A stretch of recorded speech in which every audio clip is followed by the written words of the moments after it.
This is a presentation on archival research for History of Art and Architecture 397, Managing Museum Collections, Spring Quarter 2020. Hello, my name is Brittan Nannenga, and I am the University Archivist here at DePaul. I'm sorry we aren't able to meet in person this quarter, but I am happy to have the opportunity to virtually share some information with you about doing archival research and connect with you all during this week's Zoom class meeting. In this presentation, I will introduce you to DePaul's Special Collections and Archives and tell you a little bit about our mission and collections. I will talk about the nature of archival collections and how archivists arrange and describe them. And finally, I will go over an activity designed to help further demonstrate the archival description and the research process. The goal of this presentation and the activity is to help prepare you for doing your own archival research, whether that is with our collections here at DePaul or with collections at another institution.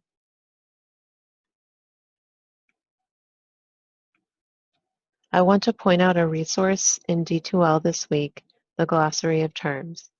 In this presentation and during your research process, you might encounter some terms and concepts that you have not heard before. This glossary is meant to help you become familiar with some of the jargon that is frequently used by archivists.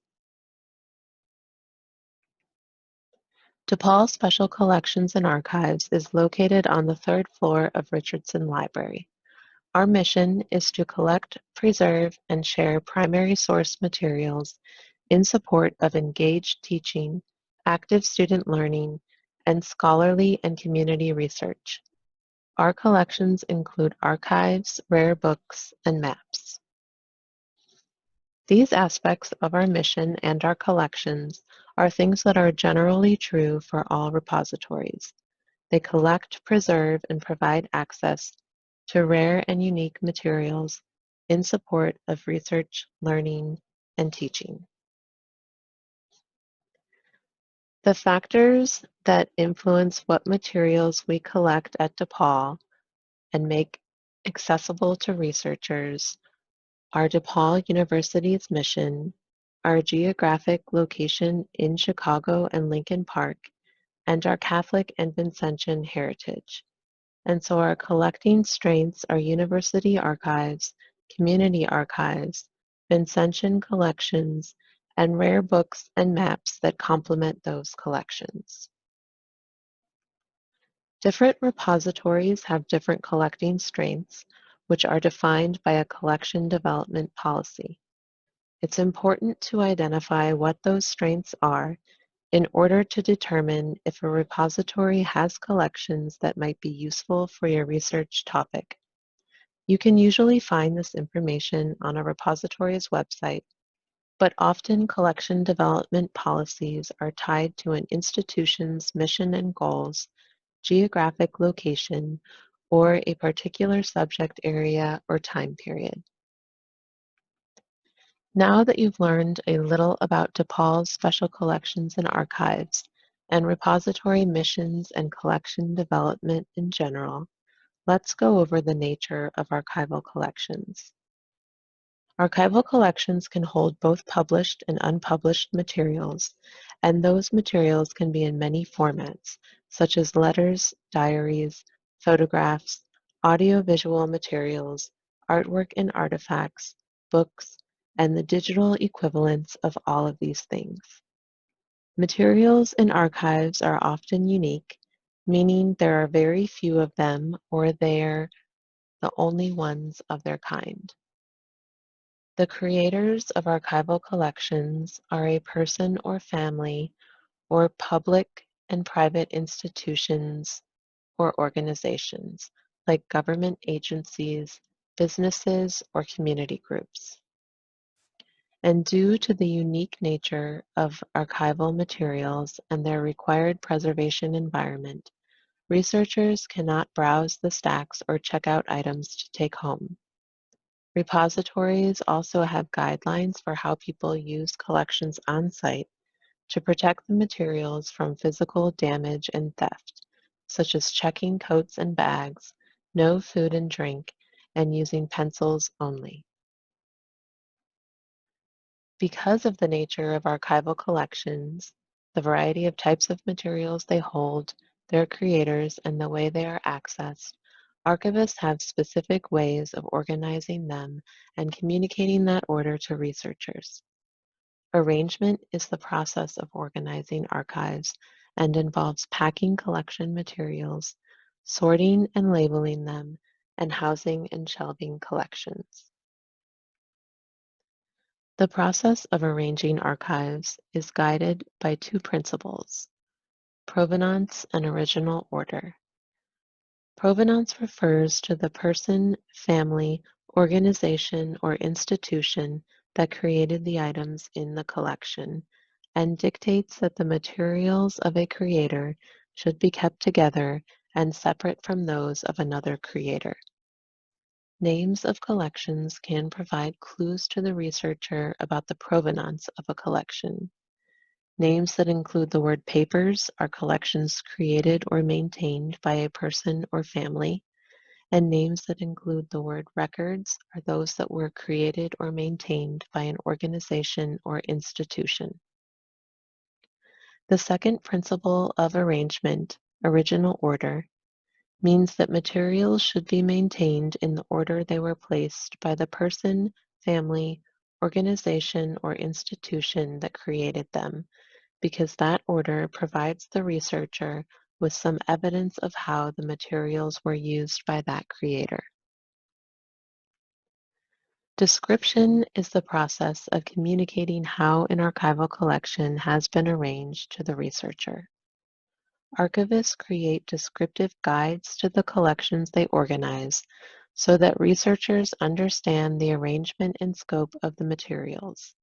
These guides are called finding aids. A finding aid includes the following elements: the title of the collection, a short biography of the individual or history of the organization, a summary of the contents of the collection, how it is arranged and organized, and a list of the numbered boxes and the titles of the folders inside the boxes. Researchers use finding aids to locate materials in a collection that might be relevant to their research topics. Repositories often have finding aids to their collections on their websites, and many are full-text searchable in a finding aid catalog or database. Here is an example of the title page of a finding aid for the Alicia Finkel papers. The next page of the finding aid provides the creator and historical background information. The scope provides a summary of the contents, which gives us an idea of the various types of materials in the collection. The arrangement lets us know how the papers have been organized. Archivists use the term series to describe the different categories of organization. The next page of the finding aid is the start of the container list. It has box numbers and folder numbers on the left side column, folder titles in the middle column, and date ranges for each folder on the right side column. There's also information about how materials have been organized within each series. For example, the biographical series here has been arranged chronologically. I have also linked to a Google Form activity in D2L this week. It's a finding aid treasure hunt designed to get you more familiar with the elements of a finding aid and presents the archival research process in reverse. For the activity, you will use a finding aid linked to in the form as a treasure map in order to find where the treasure, or in this case, archival collection material, is located. Please plan on working through the activity on your own, and we will talk about it during Wednesday's Zoom class meeting. Many repositories also digitize materials from their collections and make them available on their websites. This allows researchers to view materials without visiting in person. It's important to note that digital collections are often just a small percentage of the total holdings of a repository. Some of our resources in DePaul Special Collections and Archives are digitized and searchable on the library's Digital Collections website. When doing your own archival research, you should look at repository websites to find out about their collection strengths. Check to see if the repository has finding aids to their collections on their website so that you can search them for keywords, subjects, titles, creators, etc. If you find a collection that seems relevant to your research topic, examine the finding aid for materials to consult on site. Check to see if a repository has digital collections available on their website that might also be useful. And finally, contact the archive staff at the repository. Staff can point you to resources you may have overlooked, help prepare you for a visit to view the collections in person, and answer research questions remotely. This is something that we are used to doing regularly as part of our jobs as archivists, but especially now that repositories are unable to welcome you in person to look at collections due to COVID-19.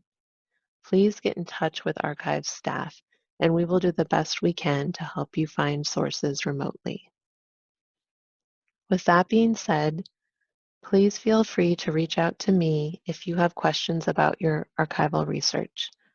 I have also linked to a how-to guide in D2L designed to help you find and use resources in special collections and archives. Thank you and good luck with your archival research.